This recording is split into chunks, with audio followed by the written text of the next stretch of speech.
2047 രാജ്യത്തു നിന്നും അരിവാൾ രോഗം ഇല്ലാതാക്കണമെന്നുള്ളത് 2023 ബജറ്റ് പ്രഖ്യാപനത്തിലുണ്ടായിരുന്നു. ഇതിന്റെ ഭാഗമായിട്ട് സംസ്ഥാന ബജറ്റിലും നിരവധി പദ്ധതി പ്രഖ്യാപനങ്ങളുണ്ടായി. എന്നാൽ ഇത് പ്രഖ്യാപനത്തിൽ മാത്രം ഒതുങ്ങിപ്പോയി. ഇന്നലെ മാത്രം സംസ്ഥാനത്ത് 2 പേരാണ് അരിവാൾ രോഗം ബാധിച്ചു മരിച്ചത്. നൈജീരിയ കഴിഞ്ഞാൽ രോഗബാധിതർ ഏറ്റവും കൂടുതലുള്ള രാജ്യമാണ് ഇന്ത്യ.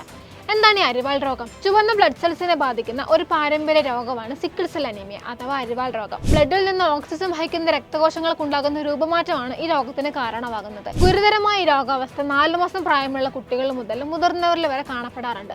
മാതാപിതാക്കളിൽ നിന്ന് മക്കളിലേക്ക് കൈമാറപ്പെടുന്നതിലൂടെയാണ് സാധാരണ നിലയിൽ രോഗം പടരുന്നത്. ഈ രോഗം ബാധിച്ചു കഴിഞ്ഞാൽ ബ്ലഡ് സെൽസ് അരിവാൾ പോലെ ചുരുങ്ങുന്നത് കൊണ്ടാണ് ഇതിന് അരിവാൾ രോഗം എന്ന് പേര് വന്നത്. ഈ രോഗത്തിന് ചികിത്സിച്ച് ഭേദമാക്കാൻ സാധിക്കില്ല. ഫോളിക് ആസിഡ് നൽകുന്നതിലൂടെ രോഗത്തിന് തീവ്രത കുറയ്ക്കാൻ സാധിക്കും. നല്ല ആരോഗ്യമുള്ള ഒരാൾക്ക് പോലും ഈ രോഗത്തെ പെട്ടെന്ന് പ്രതിരോധിക്കാൻ സാധിക്കില്ല. ഇത്തരക്കാർക്ക് മറ്റ് അനുബന്ധ രോഗങ്ങളും വരാനുള്ള സാധ്യത വളരെ കൂടുതലാണ്. ഈ രോഗികൾക്ക് ജീവിതകാലം മുഴുവൻ ഒരു പ്രത്യേക പരിചരണം വേണ്ടിവരും.